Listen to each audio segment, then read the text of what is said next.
Have you ever felt like the money in your pocket is quietly shrinking? The cash that could buy you a large latte yesterday might only get you a medium today.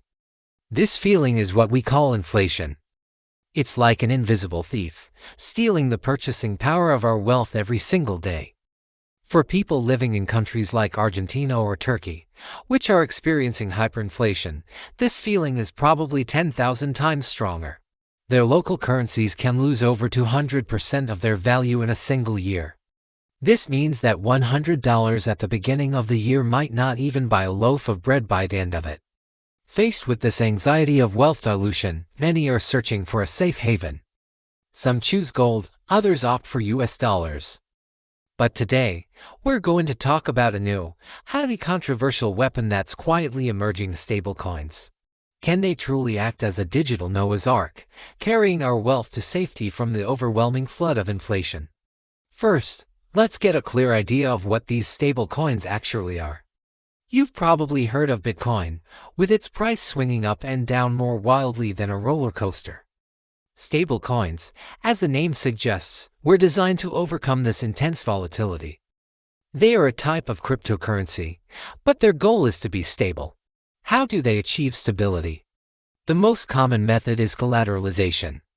Imagine a massive digital pawn shop. The companies that issue stablecoins, like Tether for USDT or Circle for USDC, are the owners of this shop. If you want to buy one stablecoin valued at $1, you first have to give the pawn shop $1 in cash. The shop owner takes your dollar and gives you a digital token. This token is the stablecoin. In theory, for every stablecoin issued, there is an equivalent amount of real-world US dollars held in reserve, ensuring a one-to-one peg. This way, as long as the value of the US dollar is stable, the value of the stablecoin remains relatively stable too. Besides being pegged to the US dollar, some stablecoins are pegged to other real-world assets like gold, but the principle is largely the same. Okay, now let's turn our attention back to those countries tormented by inflation. Imagine you're an Argentinian, and the pesos in your hand are devaluing every single day. What would you do? The most direct thought is to exchange them for a more stable currency, like the US dollar, but in many countries, exchanging for dollars is heavily regulated and not easy to do. This is where stablecoins see their opportunity. They act like a secret window, allowing people to bypass the complex procedures and restrictions of traditional banks and directly convert their melting local currency into a digital asset pegged to the US dollar.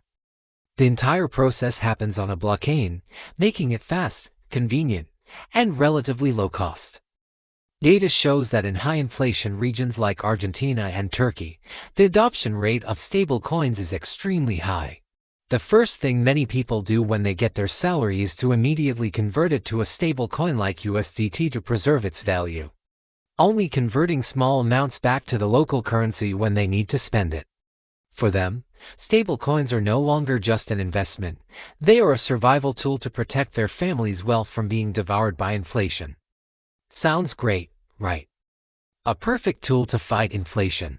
But the question is, can this digital pawn shop really be trusted? Are stablecoins as stable as their name suggests? There are at least two massive question marks here. The first question mark: the pawn shop owner's credibility.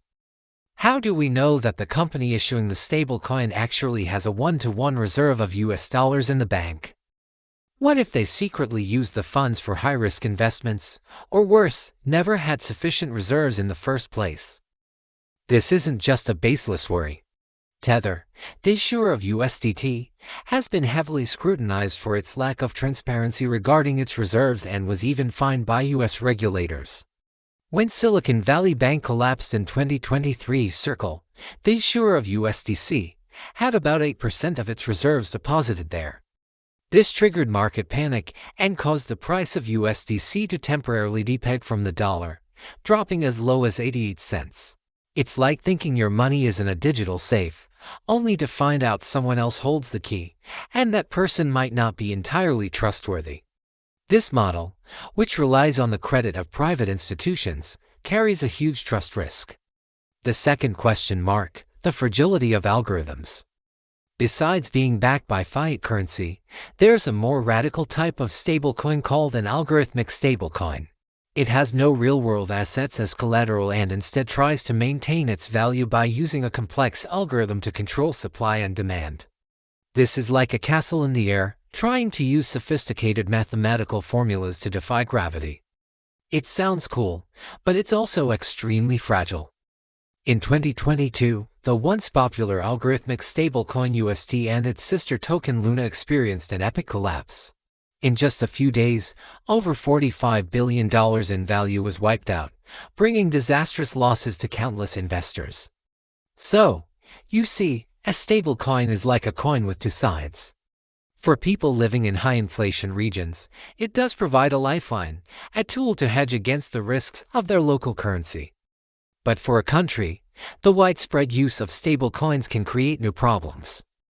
It can erode national monetary sovereignty and render central bank policies ineffective. It can also become a secret channel for capital flight, impacting financial stability. And for us, the average users, the risks are just as significant. You not only bear the credit risk of the issuer potentially blowing up, but you also face the uncertainty of tightening regulations from governments worldwide. The US, EU, and Hong Kong are all accelerating legislation for stablecoins, which means this once lawless territory is being brought under control.